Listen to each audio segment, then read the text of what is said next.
Hey there, it's Shayna here, and I'm going to be making another update video.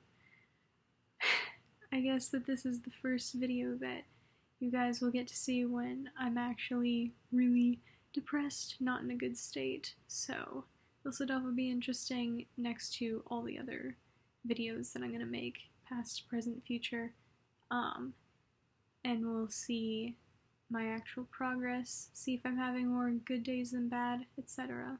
So I have a lot of stuff to say, but I'm really not in a good place, so I don't know how far I'm going to get through without rambling a shit ton. I guess the main thing is that I dropped another class, and so now I'm part-time. I just couldn't keep up with it. I don't know why. I just got like really depressed and I wanted to do everything else but work for the class. I mean, I'm falling behind in other classes too, but for that other class I was just like, I think a month behind, and there was a paper that I had to get done and I asked for an extension, but then I couldn't even do the extension, and so now we're here, and I decided to drop it so then that way I could focus more on my other classes. But then also I'm not really doing much of those, so it's really shitty to see that, like, I was starting to feel kind of decent about the semester and inspired, and like I could actually handle it, and I was feeling better about the semester more than I had ever felt before in previous semesters, but yeah, I guess not even halfway through I lost that momentum, and now we're here and I'm barely surviving, and it's just hard too. I mentioned this in my last video, but because schools are online, I wanted to get to do as many classes as I could while they were online, so then that way I wouldn't have to go back to my home state to finish college, in order to graduate, finish those classes, because it doesn't have, that state doesn't have any treatment resources, whereas the state I'm in now does. So I was hoping I could get as close to graduating as possible without actually being in my home state. So now, with me having dropped 2 classes, that is putting me not at such a great advantage. So here we are. In terms of my actual issues, I mean, I have many issues, but I've been restricting quite a lot of food, just have not been eating, haven't had a lot of energy too, and my sleep's still been really off, and it's gotten even more off recently because I want to spend a lot of time with friends at night, because either that's the schedules that they're on, or that's just when I'm more lively, or I don't know, I feel brain dead during the day, and then during the night I kind of want to make up for that, and instead of doing schoolwork like I'm supposed to, I just tend to talk to people, and I do try to isolate myself and tell myself you can't talk to people until you get work done, and then that doesn't work. Then I still don't get anything done, and so then I really binge on social interactions, and then, I still don't get work done, so the restriction's been really bad because of that schedule that's off. And on top of all of that, I am having massive stomach issues. Just terrible, terrible. I'm in a lot of pain, and I did some testing, and none of the answers, there were no answers that came up. I don't really know what to do. I'm trying to eat more consistently, but whenever I eat, I feel really sick.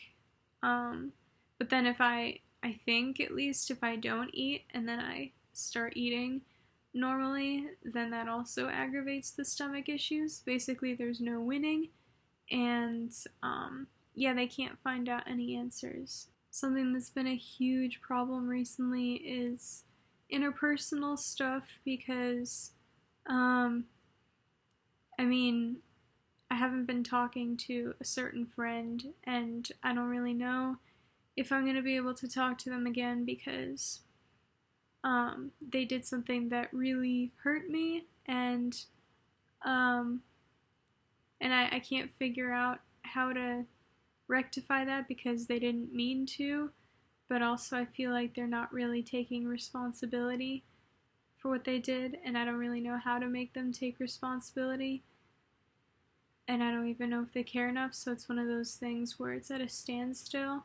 People on the outside, it's probably really easy for them to say, well, obviously, that person's shit, you should not be around them, you should, focus on better people to surround yourself with, but, that's not that easy. And I don't have a lot of friends here in the current state I'm in. I'm not one of those people who has a huge group of friends anyway. I tend to like maybe even one or two close friends. So when I do lose, say, one friend, that is a huge loss for me because that could be like one of 3 people I'm hanging out with or something like that. So yeah, that's happening now. I think they think that I'm not wanting to talk to them ever again, which isn't true. But again, I have no idea what to say. So I've been having a lot of issues with my interpersonal relationships because I keep sort of prematurely self-sabotaging because I've had a lot of, I guess you could call it trauma. I hate calling it that because I feel like I don't have any, but I guess I do.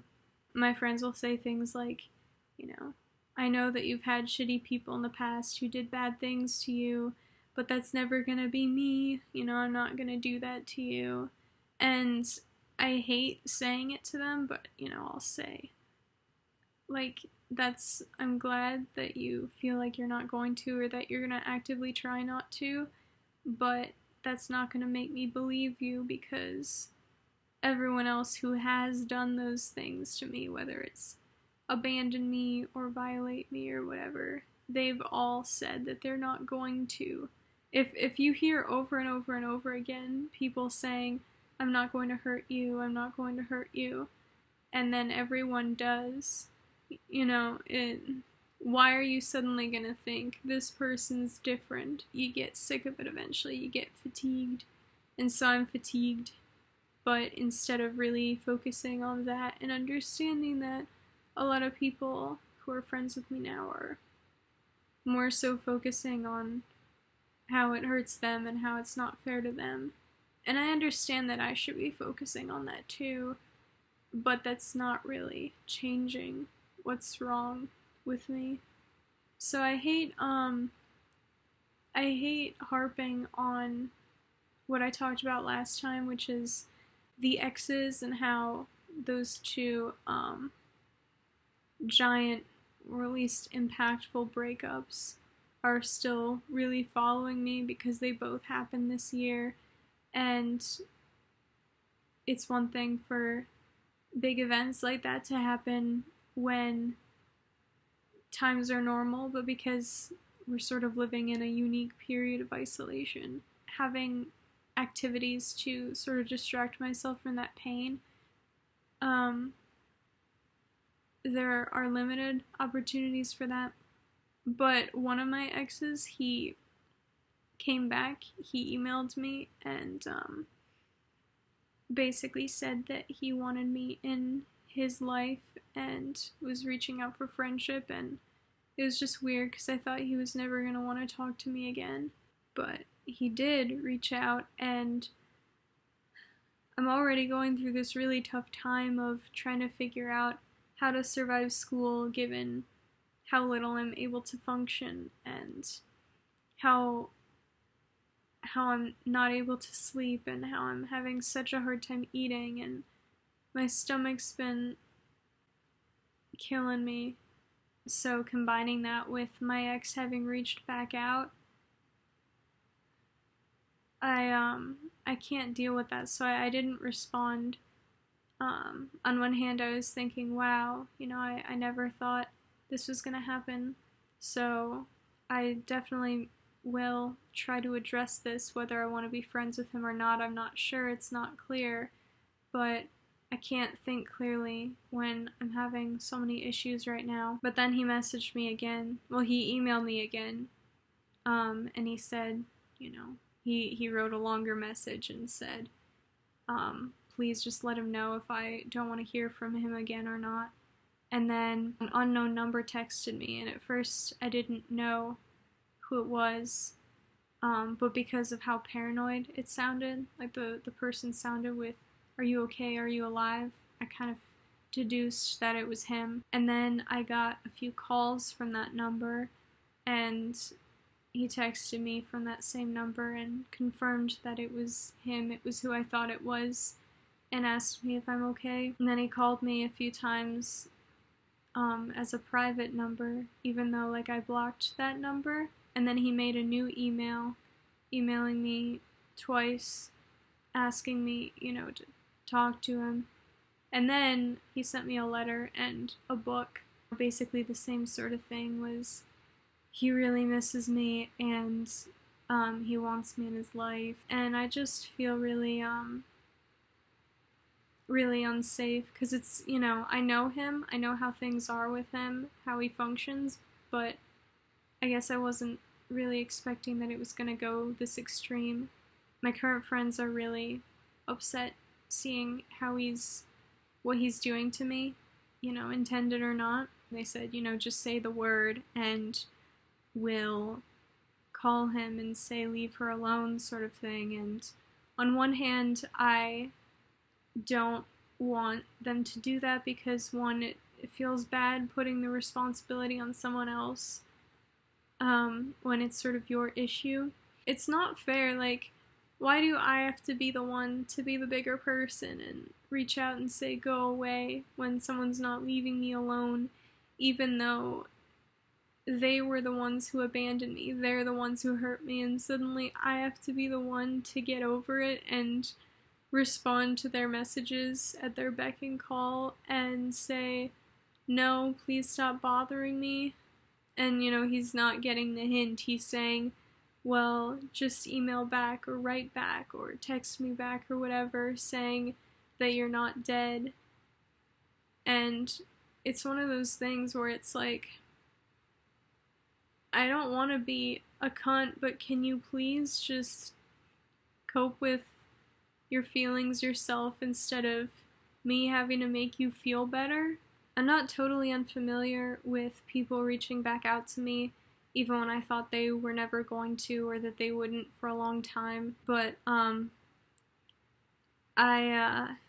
not really used to someone being this obsessive about it, and it's so weird because you know the person well, so you can kind of understand where they're coming from, and you know how their anxiety manifests, but at the same time you didn't think that they'd be so aggressive about it and so clueless.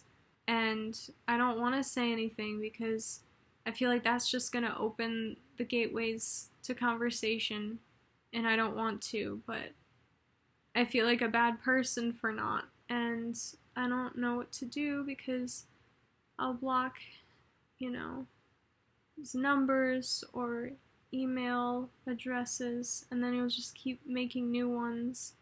He knows where I live and sent me stuff to my address, so I just feel very kind of unsafe. It's really hard because I'm going through this really weird transitional phase where the people who I was able to rely on the most aren't in my life. One specific person who wasn't either of these exes I'm talking about. One person who was a really close friend is now out of the picture, and I don't know if they're going to be back in the picture because I'm sort of at this standstill, like I said before. And so I'm sort of starting to rely on these new people, and that's all fine and dandy, but again, I don't know them insanely well, and they seem like really good people. But again, everyone else who did bad stuff to me seemed like good people. So I feel really stuck and scared. And I miss my family too. Like, they're all the way back home. And my mom says she'll come out here if I need her to, but I don't want to make her because I don't want to be clingy, and I don't want her to see how bad of a state I'm in. I don't want her to worry or to say these extreme things like, you know, move back home or don't do school, like drop these extreme ultimatums on me just because she's having an extreme reaction and she wants to do something that feels productive, even if it's extreme. But at the same time, like, I am lonely. My parents are the few people I can rely on when I'm feeling unsafe or unsure about the trustworthiness of other people. There's a lot of information I'm withholding from my parents out of fear as well. Like, I haven't told my mom about, I did tell her that my ex had contacted me, but I didn't, tell her how many times or how aggressive he was getting with it or how kind of unsafe I felt. Because I don't want her to know. I don't want her to do something extreme. And I don't want her to have this bad association with this person just in case. I mean, maybe I do want to be friends with him eventually. I don't know. Obviously, like, he's kind of ruining his chances of that by making me feel unsafe right now and making me feel worse than I already am, even though he is apparently doing it out of concern. It honestly just feels like manipulation. He keeps trying to, reassure me that he's not trying to coax me back into his life, but then he'll beg for me to come back into his life. And it's like, what is this? You abandoned me. You're dropping this bomb on me at the worst possible time and basically saying you don't have to respond, but also respond, otherwise I'm gonna keep sending you things. It's not fair. And this is also bringing up issues that I've thought about with myself and how clingy I've been to my ex who is not talking to me, who blocked me on everything. This is the ex who I was with for 2 years, longest relationship I've had. Like, when I came back home to my home state, like, I emailed him asking if he wanted to hang out, and he never answered, and I emailed him a few more times, being like, oh, I don't know if you got this. So, I don't know, it's weird, because now I guess I do know where that ex is coming from, the one who's bombarding me with messages and things like that, because I've been in that sort of desperate for feedback headspace too, I guess. So now I feel guilty for putting someone else through that, because now I know how it feels. So that's also haunting me, because I feel like I'm not so innocent that I sort of deserve this. Then I'm also just thinking about my ex in general, and again, like, still hearing his voice in my head. I hear him criticizing me for everything I'm doing. I'm thinking about this idea of, okay, well, if he were to come back into my life and want to be friends with me again, I would not be able to tell him any of this stuff because he would just judge me so heavily. And then it's also like, well, he promised he would come back eventually to talk to me and to rekindle a friendship once he's had his space. But then it's like, sometimes things don't go according to plan. Sometimes you take space from someone and you become so relieved that they're out of your life, and you start to be able to live without them, and you feel better without having them in your life, to the point where you don't want to reach back out. And I'm kind of wondering if that's gonna happen with him. I remember when he and I first were talking, because we were talking as friends, we had never planned to date. Like, he would tell me about all his exes, and he kind of, didn't really say nice things about them. And I just feel like, because he and I have a lot of history, and because I really fucked him up, have been really mentally ill, made his life very hard, and feeling like it was all my fault, and him putting most of that blame on me, blaming himself or taking some responsibility, maybe like for a day or two, kind of realizing that, and then going right back to stop making me the bad guy, you know? It's, you're so ill, like, I can't ignore your illness, and so I can't help but treat you like an illness, even though I'm not treating you like an illness, you know, just all this stuff that's messing with my head. So it's like, imagine all the fodder he would have if he were to meet someone else, even if it weren't someone who was necessarily going to date him. Imagine all the fodder he would have on me to be like, oh yeah, this is my ex, she was a crazy bitch and she drove me nuts, and she was toxic, and I fell into that trap, but now everyone else is going to.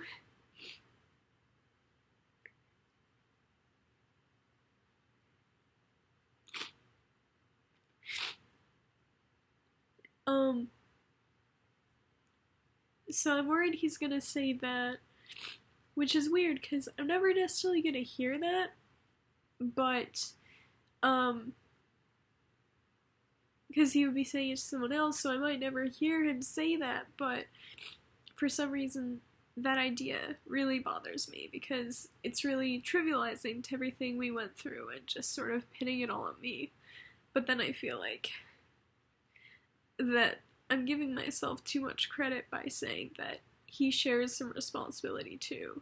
You know, that I'm not blaming myself enough, and that I'm just trying to make excuses. And then it is all my fault. And I don't know what to believe anymore. And then it's really hard because like, making these videos is really useful, but when I'm editing these videos,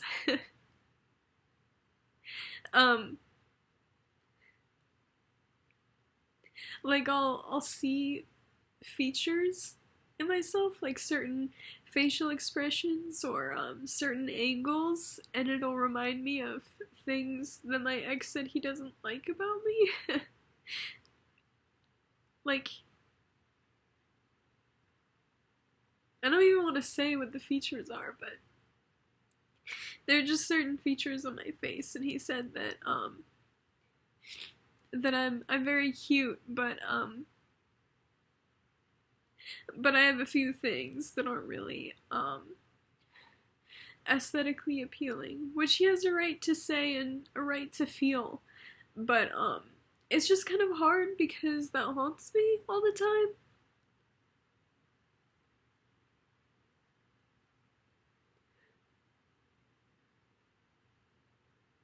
And I wish it didn't. I wish I could just grow up and not let all these things bother me. But I can't help it. And I don't know what to do. And I feel dumb for having talked this long, so I'm gonna go now. This was a very uncomfortable update. I don't even know if I'm gonna want to post this, but we'll see. Yes. See you guys later.